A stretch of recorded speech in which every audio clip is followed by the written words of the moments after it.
Here's a fact that changes how you think about budgeting on a low income.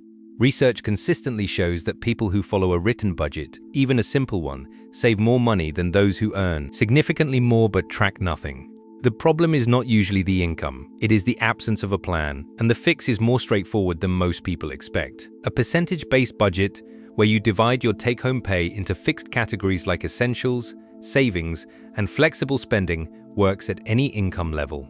In fact, one of the most effective starting points is the 50-30-20 framework, where 50% of your income covers needs, 30% covers wants, and 20% goes towards savings or debt. On a tight income, you adjust those percentages to fit your reality, but the structure stays the same. That structure is what gives you control.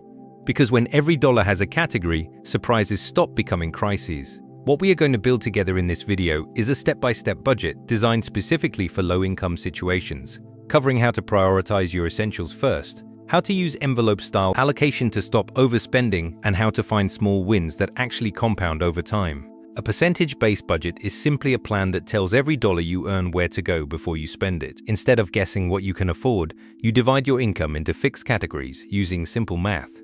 Here is how the core mechanism works. You take your total monthly take-home pay and split it into 3 buckets: needs, wants, and savings. A common starting point is 50% toward needs like rent, food, and utilities, 30% toward wants, and 20% toward savings or debt. When income is tight, you adjust those numbers to fit your reality, maybe 70% needs and 10% savings, and that is completely fine. The key is that every category gets a limit, and you decide that limit in advance. This is what makes the budget powerful. You are not reacting to your bank account at the end of the month and wondering where the money went. You're making intentional choices at the start, so your essential bills are always covered first. Even a small savings slice, say 5% of a modest paycheck, builds a cushion over time. That cushion is what starts to reduce financial stress and give you room to breathe. Here is why this system actually works, and it comes down to a concept called mental accounting. Your brain does not treat all money the same way. Even if you have one bank balance, your mind naturally wants to sort money into different buckets. Rent money, food money, emergency money. The percentage-based budget works with that instinct instead of against it. When you give every dollar a category before you spend it, something shifts. You stop making spending decisions based on what your total balance looks like, and you start making them based on what is actually available in each bucket. That one change alone removes a huge source of financial stress, because the decision has already been made. There is also something called present bias at play here. Our brains naturally favor spending now over saving for later.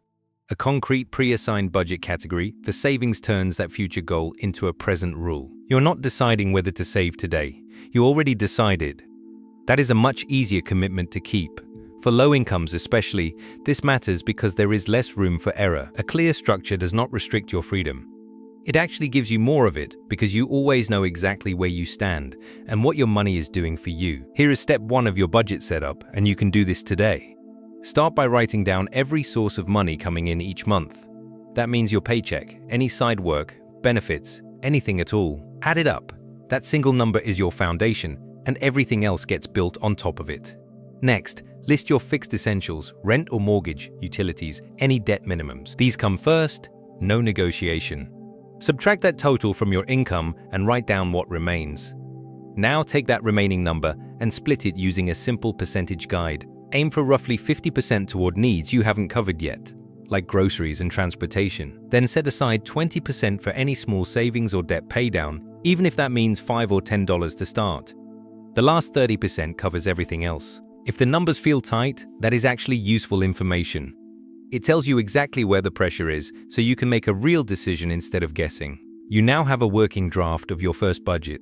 It does not need to be perfect to be powerful. In the next part of this setup, you will assign every dollar a specific job so nothing slips through unnoticed. Now here's the rule that holds the entire system together. Pay your essentials first every single time before anything else gets a dollar. That means rent, utilities, groceries, and transportation come out of your income before you even think about anything optional. When money is tight, this single habit protects the foundation of your life and removes the panic from every paycheck. Once your essentials are covered, allocate a small fixed amount toward any debt or savings, even if it is just $5 or $10. Consistency matters far more than size here. Small amounts moved in the right direction every month build real momentum over time. Whatever remains after that is yours to use on everything else. And knowing that number in advance is what gives you genuine control. You are no longer guessing or hoping. You have a clear picture of exactly where your money goes before it disappears. This percentage-based approach scales with you.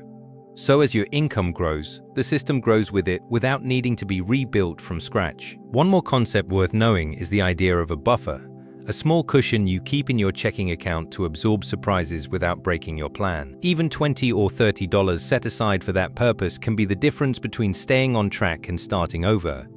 That piece fits naturally into the allocation work we will cover next. Let's look at two people, Priya and Marcus. Both bring home $2,200 a month. Neither has savings. Both feel like money just disappears. Priya decides to try a simple percentage-based budget. She sets aside 60% for needs, 10% for debt, 10% for savings, and 20% for everything else. That gives her $1,320 for rent and groceries, $220 toward debt, $220 into savings, and $440 for flexible spending. She tracks it in a notebook. Some weeks are hard, but she sticks to it. Marcus keeps spending as he goes. He covers rent and bills, then uses whatever is left for food, gas, and small purchases. No system, no tracking. He means to save, but it never happens. After 6 months, Priya has $1,320 in savings and has paid down $1,320 in debt. Marcus is in roughly the same place he started, maybe a little worse due to a couple of unexpected expenses he had no buffer for. Same income, very different outcome. The difference was not income or luck. It was a simple, repeatable structure that made decisions in advance, so Priya did not have to rely on willpower alone. That structure is exactly what a percentage-based budget gives you, and it works even when the numbers are tight. Now that you have a system, let us talk about the 3 most common ways people quietly break it, so you can avoid them before they happen. The first is setting a budget that looks good on paper, but ignores how you actually spend. If you tell yourself you will only spend $20 on food, but your real grocery runs cost $40, the plan falls apart in week 1. Always base your numbers on what is true right now, not what feels ideal. The second is treating every unexpected expense like a budget failure. Your car needs a repair, a bill comes in higher than expected, and suddenly it feels like the whole system is broken. It is not. This is exactly why you build even a small buffer into your essentials category from the start. Small surprises are not emergencies, they are just part of the month. The third is going too detailed too fast. Tracking 30 separate categories feels thorough until it becomes exhausting, and then you stop doing it entirely. Start with just 3 buckets: needs, savings, and everything else. Simplicity is what keeps you consistent, and consistency is what actually builds financial stability over time. Knowing these failure points ahead of time means you're not discovering them the hard way. You are already ahead.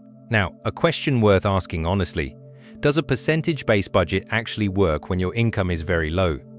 The short answer is yes, but it looks different. When money is tight, most of your budget naturally flows toward needs. That is not a failure of the system. That is the system doing its job, showing you exactly where things stand. The real benefit here is not magic, it is clarity. Instead of watching money disappear and wondering why, you see that rent takes 55%, groceries take 20%, and that leaves very little room. That awareness alone helps you make smarter calls, like catching a subscription you forgot, or spotting one week where spending on extras can pause. The honest downside is this: if income is extremely low, no budget fixes a gap that math cannot close. Sometimes the next step has to be finding a small income increase alongside managing what you have. But for most people starting out, the percentage method works because it scales to your actual numbers. You're not chasing someone else's budget. You are building yours with what you actually earn right now. And that is a foundation you can build on as your situation improves. So now you have the full picture. A simple percentage-based budget built around your actual income, not some ideal version of it. Essentials first, then small savings, then the rest. That structure alone puts you ahead of where most people start. This week, do just one thing. Write down every dollar coming in this month. Then list your 3 most important expenses. That is it. You do not need a spreadsheet or an app yet. Just a number and 3 lines on paper. That first step is what separates people who feel stuck from people who start moving. This video is part of a series here on financial smarts focused entirely on building real money habits when resources are tight. Coming up next, we go deeper into the envelope method and show you exactly how to split your income when the numbers feel too small to work with. If any part of this helped you see your budget differently, subscribe so you catch that next one. Every video in this series builds on the last, and the sooner you follow along, the faster this all starts to click.